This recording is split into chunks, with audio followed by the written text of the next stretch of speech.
এক ছেলে তার মায়ের শেষ উপহারটা এতদিন অবহেলা করেছিল, কিন্তু যখন খুলল তখন সে নিজেকে ক্ষমা করতে পারল না। রিয়াদ নামে এক ছেলে ছিল যে বড় হয়ে শহরে চলে গিয়েছিল আর মায়ের সাথে খুব কম কথা বলতো। বাবা, কেমন আছিস?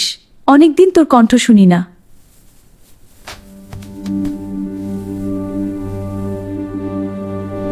রিয়াদ, একটু এদিকে আসবে? মা, আমি ব্যস্ত, পরে কথা বলবো।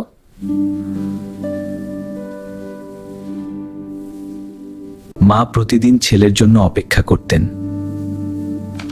কিন্তু ফোনটা আর আসতো না। একদিন হঠাৎ খবর এলো, মা খুব অসুস্থ।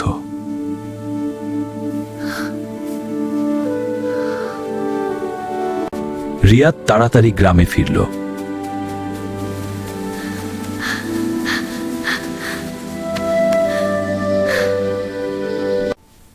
বাবা, তুই এসেছিস। আমি তোকে একটা জিনিস রেখে গেছি।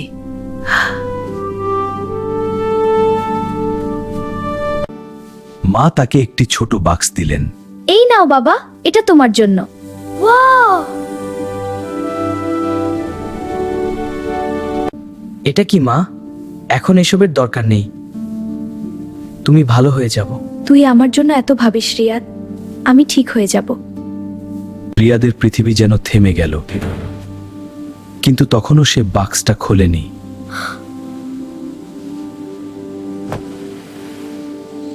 কয়েকদিন পর সে সেই বাক্সটা খুলল।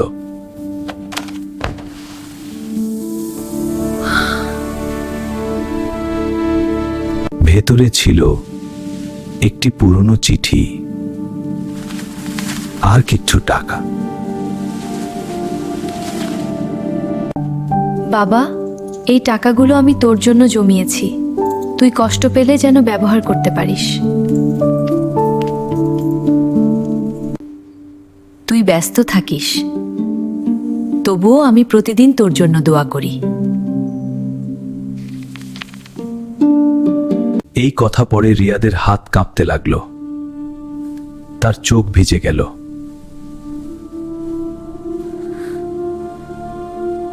মা, আমি তোমাকে সময় দিতে পারিনি, আমাকে মাফ করে দাও।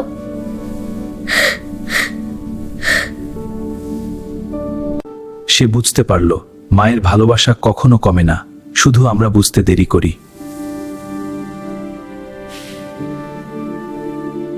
মনে রেখো, মায়ের ভালোবাসার দাম বোঝার আগেই যদি তাকে হারাও, সেই আফসোস কখনো শেষ হয় না।